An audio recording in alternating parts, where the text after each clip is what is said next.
proposition brought us today is basically a surface analysis of the motion. It's at the superficial level, the superficial understanding of this motion. This motion is more that we care about work journalists and we want to offer them protection. No, we care about everyone and we want to offer everyone protection as much as we can give them.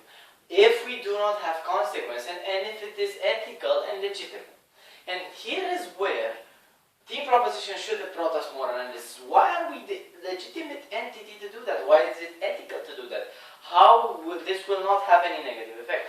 We have not heard this and I shall bring this in my own constructive. But firstly, my speech shall be structured in two major points. Firstly, I shall rebut what team proposition has brought us today by explaining difference between war journalists and Red Cross doctors by the means of the financial incentive. And secondly, in my constructive, I shall expand this difference by looking at the situation from multiple points of view, from the belligerent country's point of view and from the civilian point of view. Now, ladies and gentlemen, what we have today on this motion is that we must understand the difference between those two entities, between the Red Cross medics and war journalists. Red Cross medics and Red Crescent medics work, ladies and gentlemen, for free. They are volunteers. They are volunteers that offer their services to society. They are volunteers that offer their services in order to save human lives. What do war journalists do? Do they actually offer a service? Yes, they offer a service, but to whom, ladies and gentlemen? This is the question. To a company, because they have a financial incentive for this. And I am not speaking just randomly about the financial incentive. No, my uncle was indeed a war journalist in Afghanistan. And I can tell you for sure that after he returned from Afghanistan, 2 years, he had not had any job at all. He just lived off the salary he got from Afghanistan. So the financial incentive, we can easily conclude, is huge. And when the financial incentive is huge, it is clear that those people take the risk. Take the risk for the financial incentive. They give this service to society, like capturing images from there, for a price, for a huge price, for a huge financial incentive. So we say now that this is the capital difference between war journalism and the Red Cross and Red Crescent medics. Therefore, the civilian status of war journalists right now is more than sufficient for what they do. They go there, they take the risk, and they get a huge amount of money for it. Red Cross and Red Crescent doctors, however, do not get any money for it. Therefore, it is our responsibility to protect them to a higher degree because they provide the service to everyone. Now, besides this, Claudio has brought us many numbers, like, people, war journalists dying, and how bad is that, and, stuff like that. Well, I know this quote won't be exactly great, but, Stalin once said, he said that the death of a person is a tragedy, the death of millions is statistic. And what we have to understand of this quote, and please ignore that Stalin said it, is the fact that in war, people die. That is a common fact. And people die, loads of civilians die. Crimes of communist regimes killed 100 million people. Crimes of the Holocaust, 70 million people. We say that this type of crime, of 50 war journalists dying in the last 20 years, we see that it is only the nature of war. And we could not stop it because we are not legitimate to stop it in the context of war journalism, exactly because they do this right now for a financial incentive. Now, moving on to my constructive now.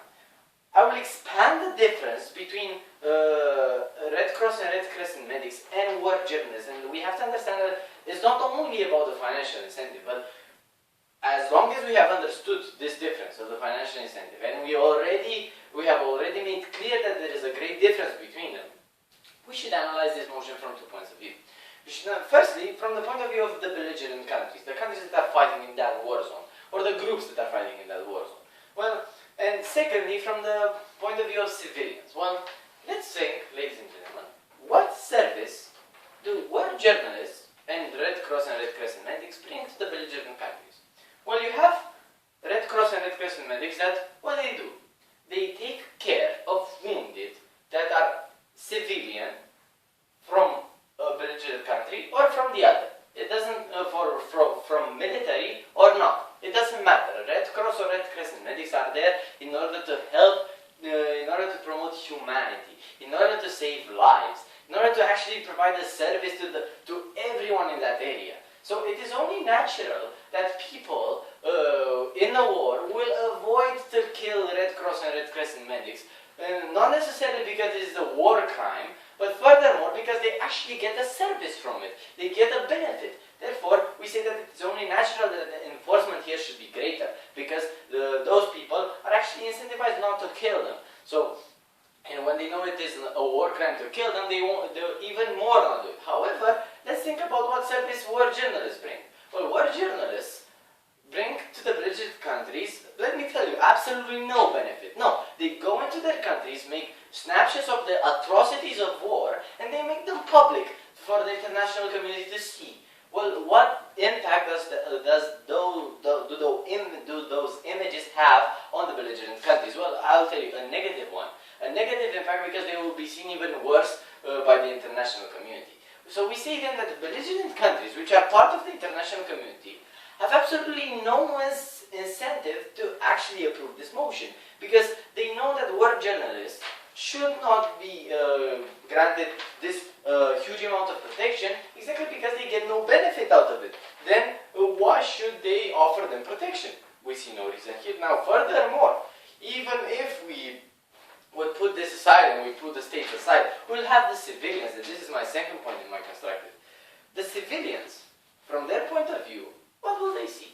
So you're a civilian in a war zone, and you know, a war journalist comes into your country, takes snapshots of those atrocities, and what do you get at the end of the day? You get a foreigner that you do not know, and possibly you do not know what he's doing, you just know he has a camera.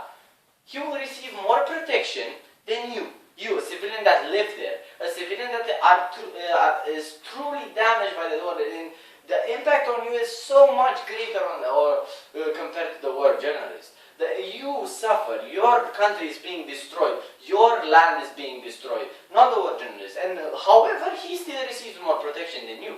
You will be outraged.